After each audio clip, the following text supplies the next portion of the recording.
कमाने वाली बहू, प्रेरणादायक कहानी। मम्मी, आप हमारे साथ बंगलौर चलो। पापा थे तो अलग बात थी, अब आप अकेली यहाँ गांव में कैसे रहेगी? बेटे अनिल ने कहा तो मैं असमंजस में पड़ गई। हार्ट अटैक से हुई इनकी अचानक मौत से मैं अपने आप को लाख कोशिश के बाद भी संभाल नहीं पा रही थी। 12 दिन हो जाने से सभी मेहमान चले गए थे।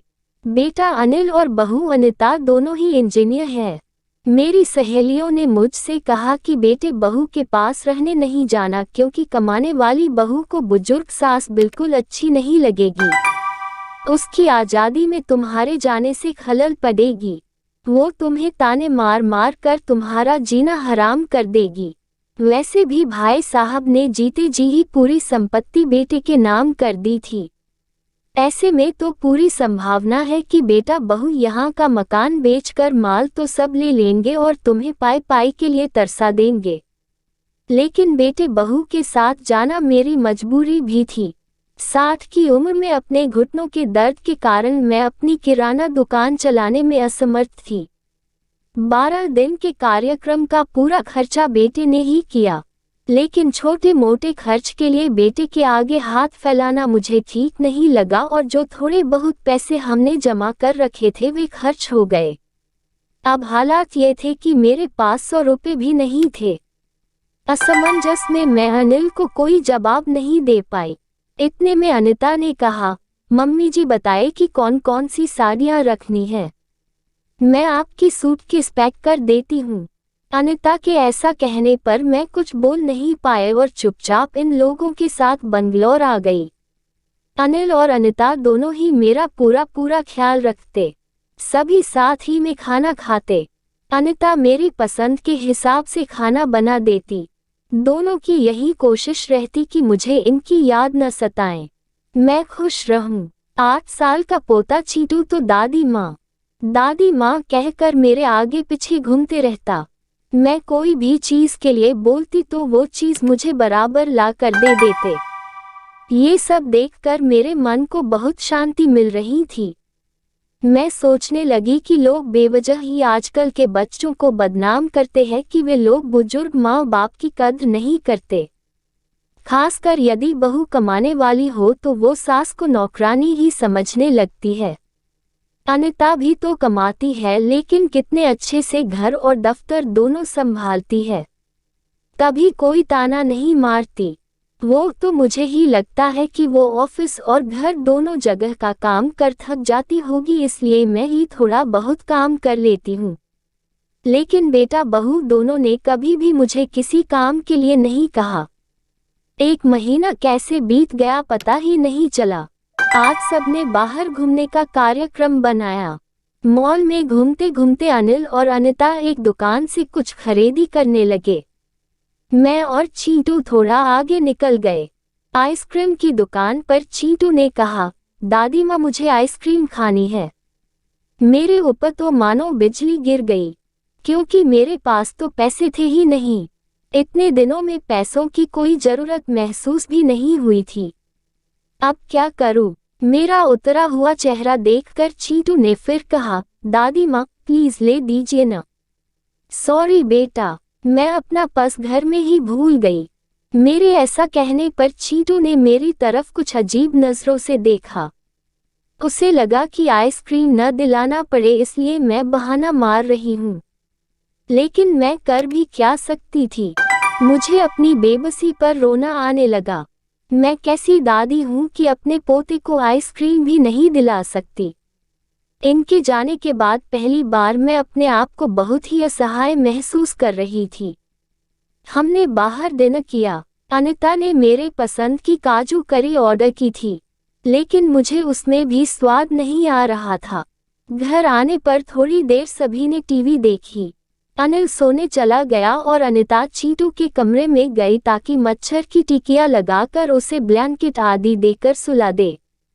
मैं भी अपने कमरे में सोने जाने लगी। इतने में मुझे चीटू की आवाज सुनाई दी, मम्मी, दादी माँ बहुत ही कंजूस है। तू ऐसे कैसे बोल रहा है? हाँ मम्मी, आज मॉल में घूमते वक्त मैंने दादी माँ को आइसक्रीम दिलाने कहा तो उन्होंने कहा कि वे अपना पर्स घर में ही भूल आई है। कितना अच्छा है न मम्मी कि बाहर जाओ तो पर्स ही साथ में न ले जाओ तो कुछ खर्चा ही नहीं होगा। कंजूस दादी माँ, ये क्या है छीटू। दादी माँ के लिए ऐसा बोलते वक्त तुम्हें जरा भी विचार नहीं आया? क्या तुम उनके दुख को समझ सकते हो कि वो फिलहाल कितने दुख में है? दादी माँ को क्या दुख है? बेटा, अभी तक दादी माँ और दादाजी गांव में एक साथ रहते थे।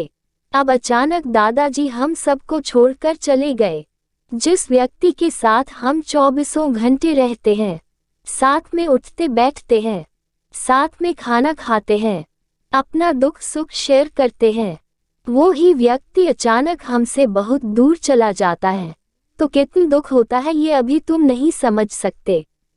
सोचो, अचानक तुम्हारे मम्मी पापा तुमसे बहुत दूर चले जाएं, इतनी दूर कि कभी वापस न आए, तो क्या तुम्हें दुख नहीं होगा? नहीं मम्मी, मैं आप लोगों के बिना नहीं रह सकता। बेटा, फिर सोचो दादी माँ दादाजी के बिना कैसे रह रही होगी। ऐसी स्थिति में यदि वो अपना पर्स घर में भूल गई तो तुमने उन्हें कंजूस तक कह दिया। तुम्हें तुम्हारे प्रति उनका प्यार नहीं दिखा। जब भी तुम्हें स्कूल से आने में 5-10 मिनट की भी देरी हो जाती है तो वो लगातार बालकनी में खड़े होकर तुम्हारा रास्ता देखती रहती है। उस दिन उनके घुटनों में बहुत दर्द होने के बावजूद तुम्हारे कहने पर उन्होंने तुम्हारी मनपसंद मेथी मटर मलाई बनाई थी। इसलिए बेटा, किसी के लिए कोई भी राय बनाने से पहले उस व्यक्ति के दृष्टिकोण से भी सोचना चाहिए। सॉरी मम्मी, ये वार्तालाप सुनकर मुझे अपनी बहू पर बहुत गर्व हुआ। उसकी जगह यदि मैं होती तो शायद मैं भी अपने बेटे को इतने अच्छे से नहीं समझा पाती। सुबह अनिल ऑफिस चला गया और छीटू स्कूल। अनिता ऑफिस जाते जाते मेरे हाथ में कुछ रुपए देने लगी। ये क्यों बहू, मुझे पैसों का क्या काम है? मम्मी जी, इंसान को पैसों का कब काम पड़ जाए कह नहीं सकते। आप मंदिर जाती हैं, कभी दक्षिणा चढ़ा दीजिए, कभी चींटू के कोई चीज के लिए जिद करने पर उसे वो चीज लेकर दे दीजिए। लेकिन बहू, मम्मी जी, यदि यह पैसे अनिल आपको देते तो क्या आप मना करती? नहीं न, आपकी बहू भी कमाती है, तो फिर आप अपनी बहू से पैसे क्यों नहीं ले सकती? अनिता की बातें सुनकर खुशी के मारे मेरी आंखों में पानी आ गया। जो बात मेरा बेटा भी समझ न सका वो बात मेरी बहू ने समझ ली थी। मैं ईश्वर से प्रार्थना करने लगी कि मेरे जैसी बहू वो सबको दे।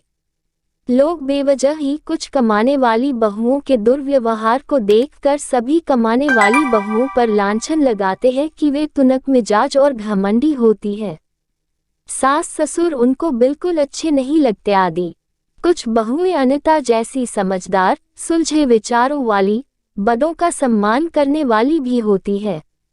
आज अनिता ने कमाने वाली बहू के बारे में मेरी आंखों पर पड़ा पर्दा हटा दिया था। इस वीडियो में आपको कुछ भी अच्छा लगा हो और कुछ सीखने को मिला हो तो प्लीज चैनल को सब्सक्राइब और वीडियो को लाइक, कमेंट, शेयर करना मत भूलना। हम आपके लिए अच्छे कंटेंट लाते रहेंगे।